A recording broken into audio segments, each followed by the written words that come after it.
Assalamualaikum warahmatullahi wabarakatuh.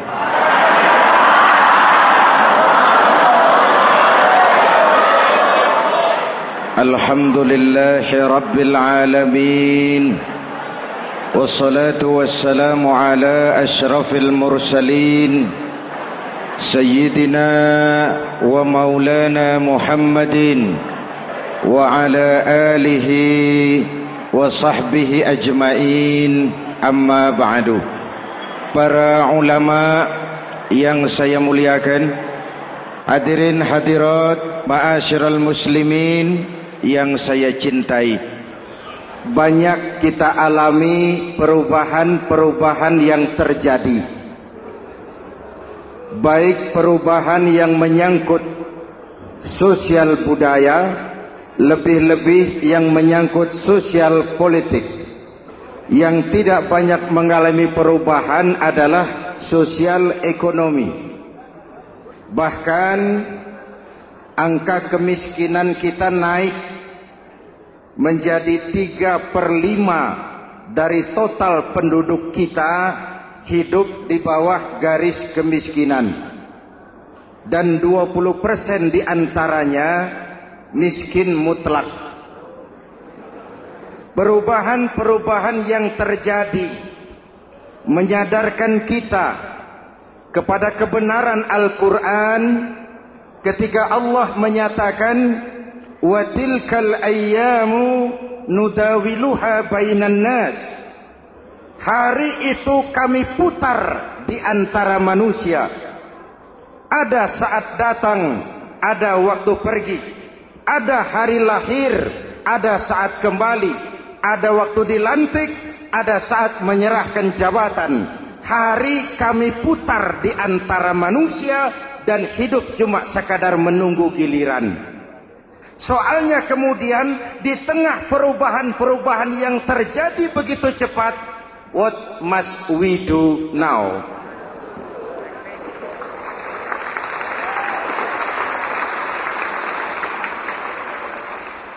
Saya juga nggak ngerti itu.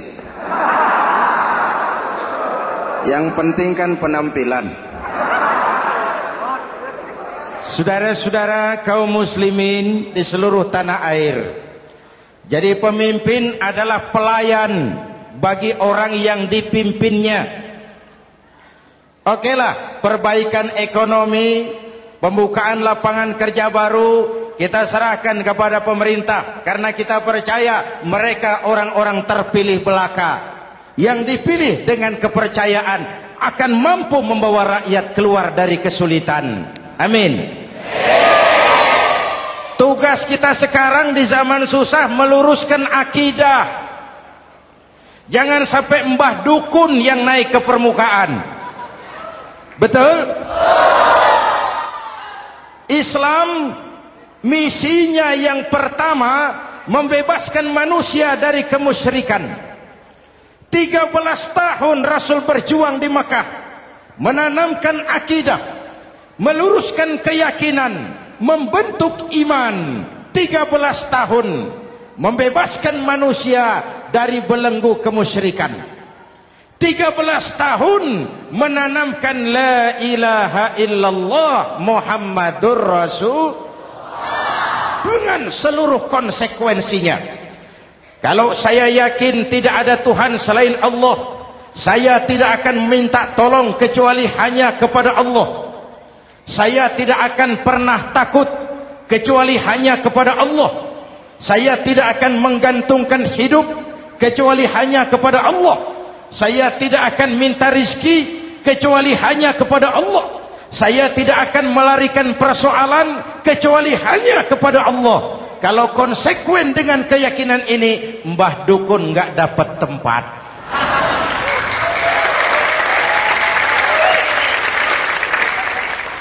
Akur? Ayo lihat secara sederhana. saya sandaran di tiang, tiangnya ambruk, sayanya jatuh. Saya sandaran di tembok, temboknya runtuh, saya juga runtuh. Saya sandaran kepada orang kaya, dia jatuh miskin, saya bangkrut. Saya sandaran kepada jenderal, dia pensiun, saya selesai.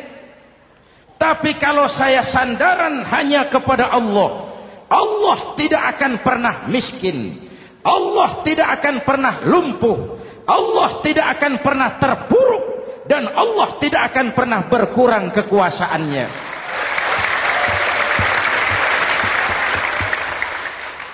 Maka umat Islam, sesulit apapun zaman yang kita hadapi, Allah juga tempat kita bersandar. Jelas? Selama ini kita iman dalam ucapan, tapi sekuler dalam perbuatan. Di masjid ada Allah, di kantor Allah tidak ada, maka korupsi merajalela.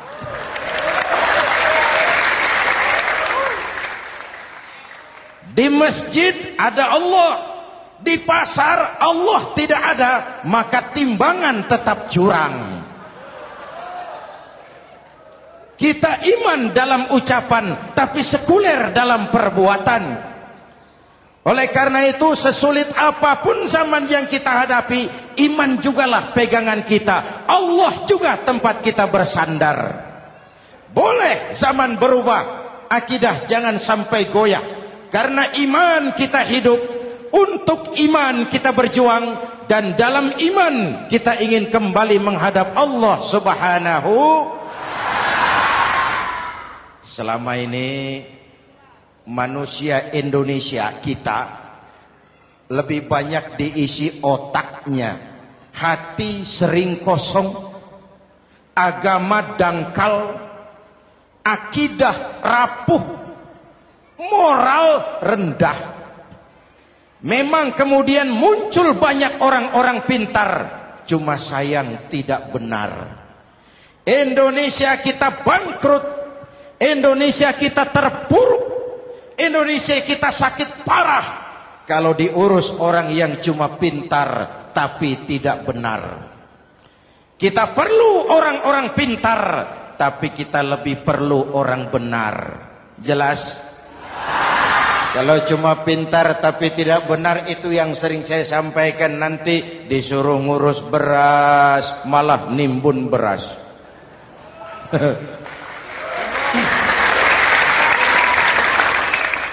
Disuruh ngurus laut malah jadi bajak laut. Disuruh ngurus hutan rame-rame jadi orang hutan. Jutaan hektar hutan Indonesia kita ini merupakan kekayaan sumber daya alam kita yang harus digunakan bagi sebesar-besar kemaslahatan rakyat. Yang disuruh ngurus hukum malah bikin hukum seperti pisau, tajam ke bawah, tumpul ke atas.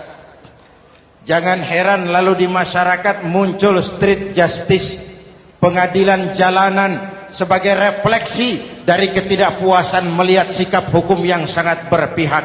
Kalau yang kecil salah, hukum cepat-cepat ditegakkan.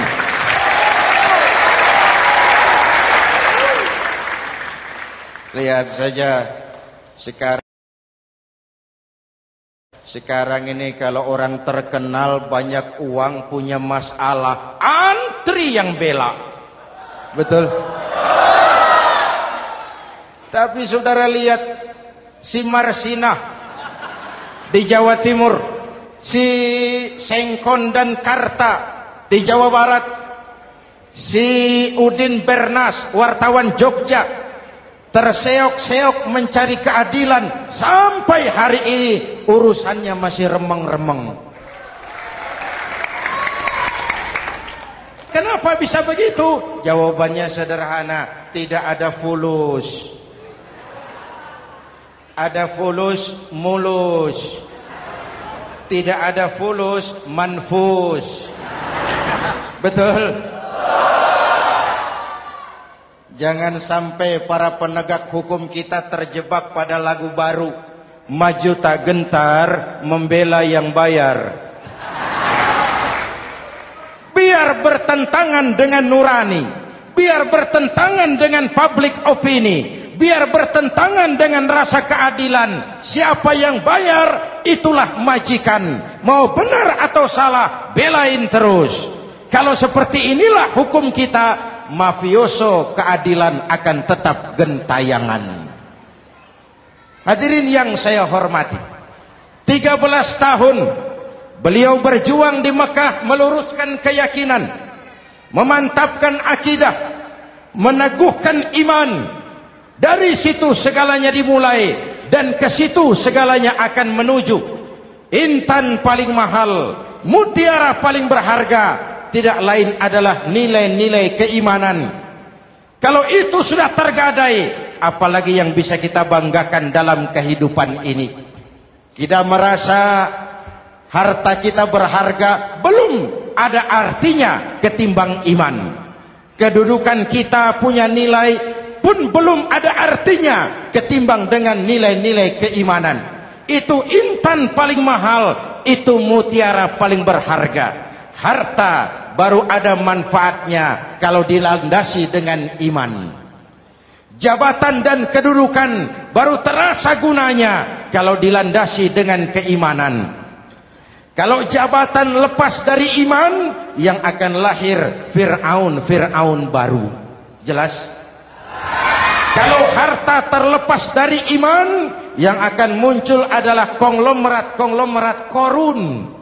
Kalau ilmu pengetahuan terlepas dari nilai dasar keimanan, maka yang akan muncul adalah ilmuwan pelacur yang menyalahkan yang benar, membenarkan yang salah untuk kepentingan pribadi.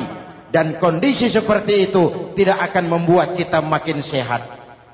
Oleh karena itu, pada kesempatan ini, pesan pertama saya, menghadapi zaman susah, tetap jaga akidah. Tetap pelihara keyakinan. Kesulitan bukan untuk ditakuti, untuk diatasi. Hidup adalah kerja keras, bukan keajaiban. Perubahan tidak akan datang hanya dengan simsalabim abragadabra.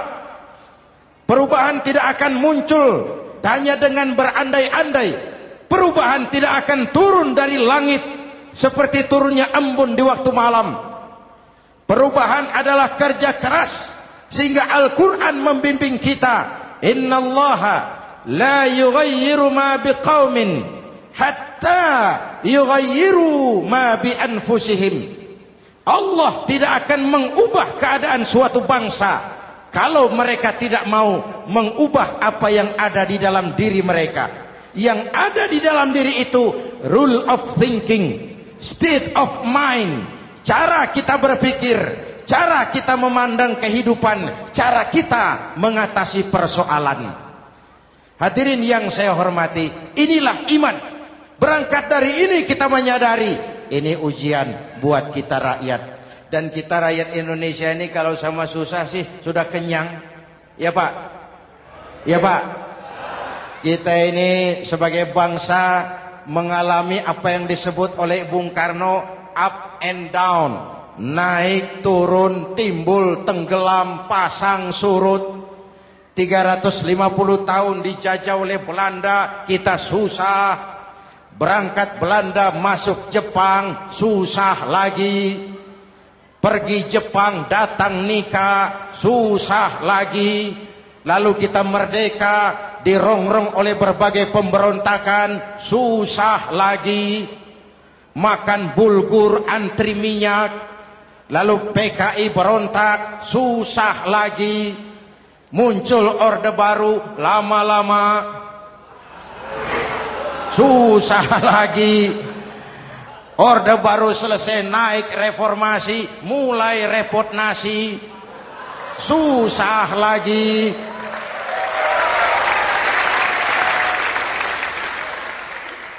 Kalau susah kita ini sudah akrab, sudah intim.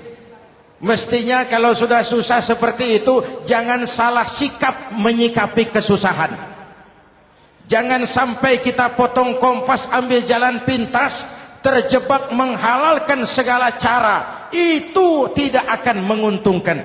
Itu tidak akan menyelesaikan. Kalaupun selesai nampaknya penyelesaian sesaat. Dan penyelesaian sesaat bukan penyelesaian yang sebenarnya. Karena itu tetaplah dalam koridor keimanan. Boleh zaman berubah, akidah jangan sampai goyah.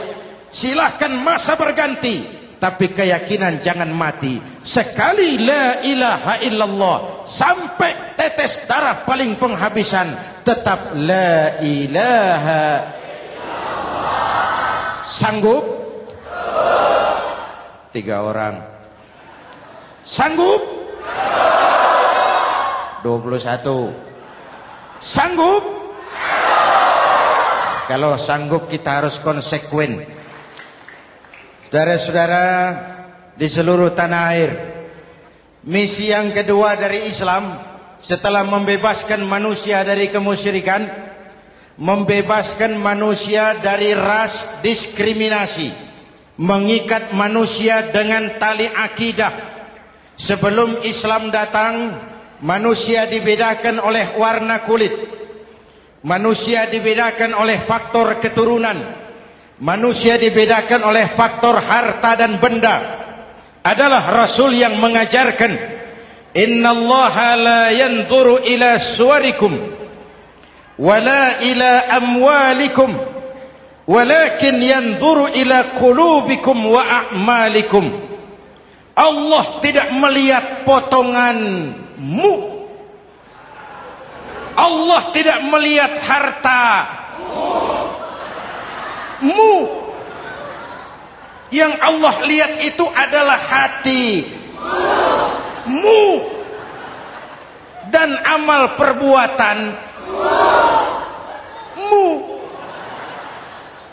Jauh sebelum Amerika teriak-teriak membanggakan apa yang mereka sebut sebagai Declaration of Independence, Nabi sudah mengajarkan kepada kita semua, An-nas kulluhum li Adam wa Adam min turab, la fadla li Arabiyyin ala ujamiyyin illa bittaqwa. Seluruh manusia berasal dari Adam.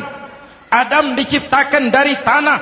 Tidak ada kelebihan Arab dengan yang bukan Arab kecuali takwanya. Jauh sebelum Amerika mencanangkan bahwa semua manusia dilahirkan sama, that all men are created equal. Jauh sebelum itu Islam sudah membebaskan manusia dari ras diskriminasi. Apa dalam konteks kekinian? Menghadapi zaman susah tetap jaga kerukunan. Ya Pak, ya Bu, oi Bu. Menghadapi zaman susah tetap jaga kerukunan, baik antar umat seagama, antar umat beragama, maupun antar umat beragama dengan pemerintah. Menjaga kerukunan. Jangan saling sikat sikut di antara kita. Sebab kalau sudah rukun, saya ajak berhitung.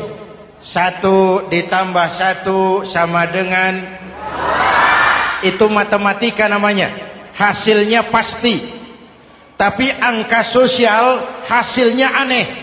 Saya ubah jadi angka sosial. Ayo kita berhitung lagi. 1 orang takut ditambah 1 orang takut sama dengan 2 orang setengah berani. Kenapa setengah berani? Karena sudah berdua. Tadi kan takut sendiri. Kalau sama-sama takut berkumpul jadi setengah berani. Kalau ditambah 1 orang takut lagi, 1 orang takut ditambah 1 orang takut ditambah 1 orang takut sama dengan 3 orang berani. Kenapa jadi berani? Karena sudah bertiga. Kita yang lemah, kita yang marginal, kita yang dikucilkan, bahkan kita yang dilecehkan, kalau mau rukun kita akan kuat dan tidak bakal dipermainkan orang.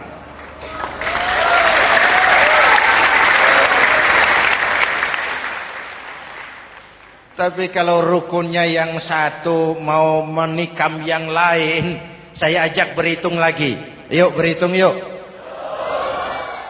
1 ekor ayam ditambah 1 ekor musang sama dengan 1 ekor musang. Kemana ayamnya? Dimakan musang. Betul nggak nih hitungan? Ayo kita hitung lagi. 1 ekor ayam ditambah 1 ekor musang sama dengan 1 ekor musang. Kemana ayamnya? Dimakan musang. Jadi kalau kita suka kumpul dengan orang yang mau makan kita, selesailah kita.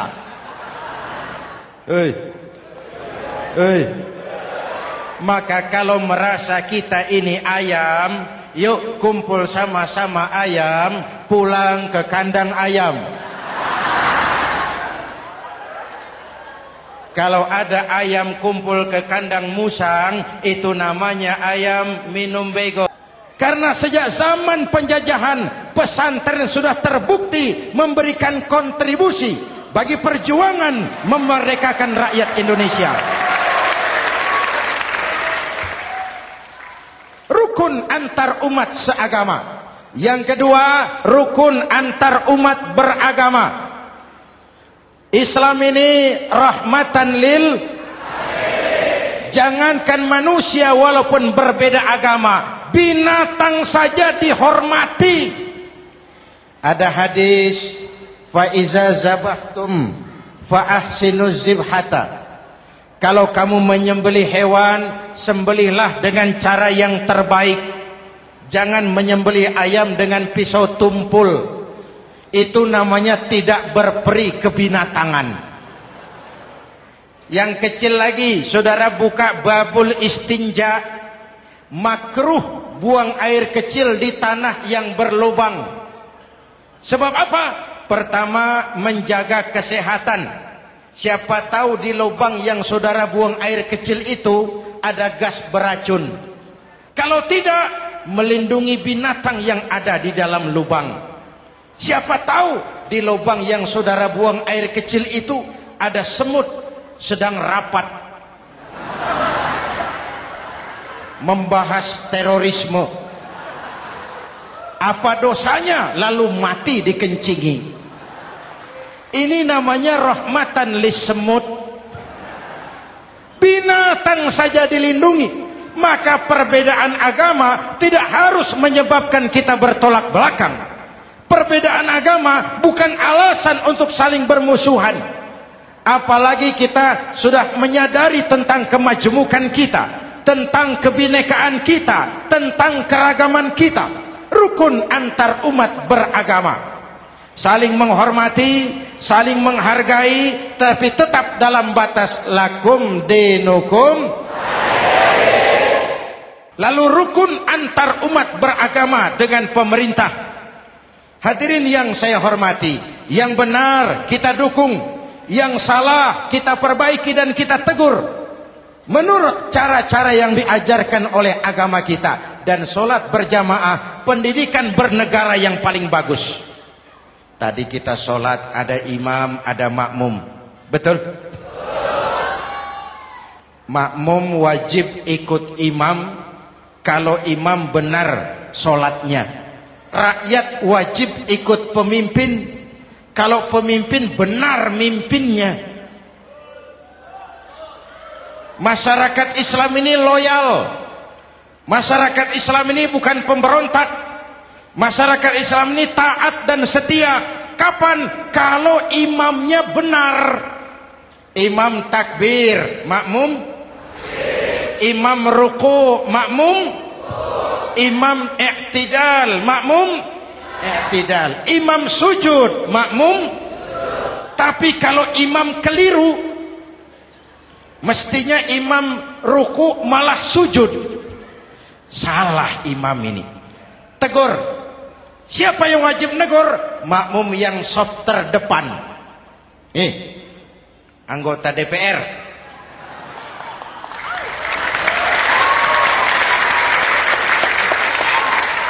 Ini wakil-wakil makmum ini. Soft di depan ini. Kalau imam keliru mereka paling tahu. Ngomong. Tegur. Bagaimana negurnya? Ada aturan main. Mestinya ruku, imam sujud. Salah ini imam. Subhanallah. Kan begitu negurnya. Betul? Tidak boleh juga imam keliru, makmum emosi. Main pegang. Weh, makmum salah. Hoi, hoi. Kacau sholat. Betul? Anggota dewan ini, soft di depan. Itu kalau imam keliru. Satu saat imam buang angin. Namanya manusia bisa buang angin toh. Apa makmum lalu berkata, demi kesetiaan saya kepada imam, imam buang angin, saya lebih keras lagi. Itu namanya fanatisme buta, loyalitas yang goblok. Imam buang angin, minggir. Iyyaka na'budu wa iyyaka nasta'in. Sampai situ imam buang angin, minggir imam. Lalu soft yang di depan maju. Tidak usah bikin sholat baru, teruskan pekerjaan imam. Ihdinas siratal mustaqim. Teruskan. Kenapa? Kalau bikin sholat baru lagi, nanti buang angin lagi. Bikin lagi sholat. Kapan selesainya sholat? Kapan selesainya membangun negara ini? Yang penting imam tahu diri, buang angin, minggir.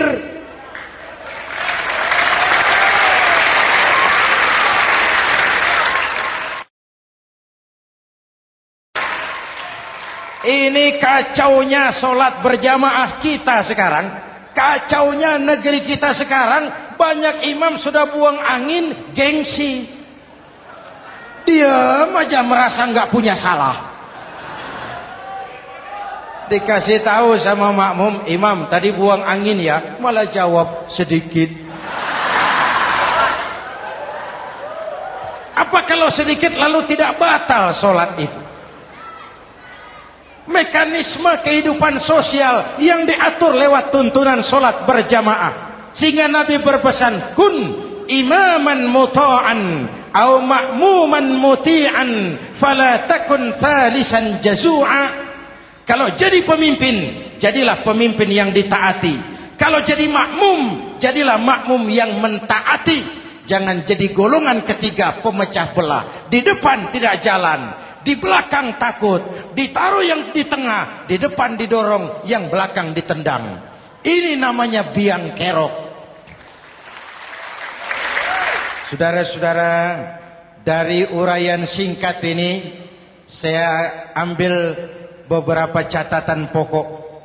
Pertama, kalau ada intan paling mahal, kalau ada mutiara paling berharga dalam hidup kita, itu tidak lain adalah karena keyakinan. Hidup jadi indah, hidup jadi berharga, hidup jadi berarti kalau didasari atas sebuah keyakinan. Dan keyakinan itu tidak lain adalah nilai iman kita, akidah kita kepada Allah Subhanahu wa ta'ala. Yang kedua, tetap menjaga kerukunan. Sesulit apapun zaman yang kita hadapi, kita tetap harus menjaga semangat kebersamaan. Kita harus tetap menjadi lem perekat yang menjaga keutuhan, baik sebagai bangsa maupun sebagai umat. Perbedaan adalah wajar, harus dihormati sebagai ciri kehidupan berdemokrasi. Tapi jangan perbedaan menjadi sebab kita bermusuhan. Dan jangan perbedaan menyebabkan kita saling berpecah belah. Hormati perbedaan, jangan perbedaan dipandang sebagai permusuhan. Dengan akidah yang kuat dan kebersamaan yang kokoh, ayo kita hadapi kesulitan, kita atasi kesulitan, dan dengan kerja keras untuk menyongsong hari esok yang lebih pasti. Mari kita Fatihah, semoga Allah memelihara kita bangsa Indonesia. Ala hadhihi niyyah wa ila hadratin nabi. Al-Fatihah.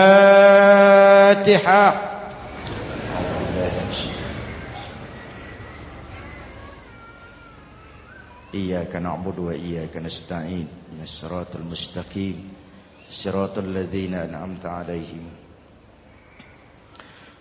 Bismillahirrahmanirrahim. Amin. Alhamdulillah Rabbil Alamin. Allahumma salli wa sallim mubarak ala Sayyidina Muhammadin wa ala alihi wa sahbihi ajma'in. Allahumma Rabbana taqabbal minna salatana wa siyamana wa qiyamana wa takhassu'ana wa ta'abbudana wa tammim taksirana ya arhamar rahimin. Allahumma aslih man fi salahihi salahul muslimin. Allahumma ahlik man fi halakihi salahul muslimin. Allahumma Rabbana la tu'akhizna in nasina aw akhtana. Rabbana wa la tahmil alaina isran kama hamaltahu ala alladhina min qablina. Rabbana wa la tuhammilna ma la taqata lana bih wa'fu 'anna waghfir lana warhamna anta maulana fansurna 'alal qaumil kafirin. Allahumma ij'alna minas su'ada'il maqbulin wa la taj'alna minal ashqiya'il mardudin. أفضل ما قلته أنا والنبيون من قبلي لا إله إلا الله.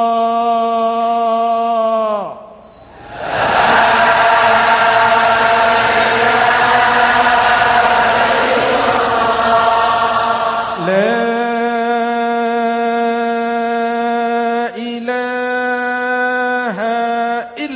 الله.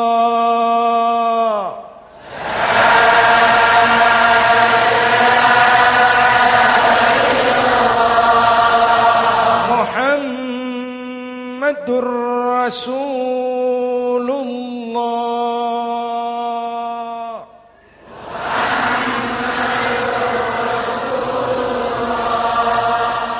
صلى الله عليه وآله وسلم. كلمة حق عليها نحيا وعليها نموت وعليها وبها نبعث إن شاء الله من الآمنين من الآمنين من الآمنين رحمتك يا أرحم الراحمين. صلى الله على سيدنا محمد وعلى آله وصحبه أجمعين.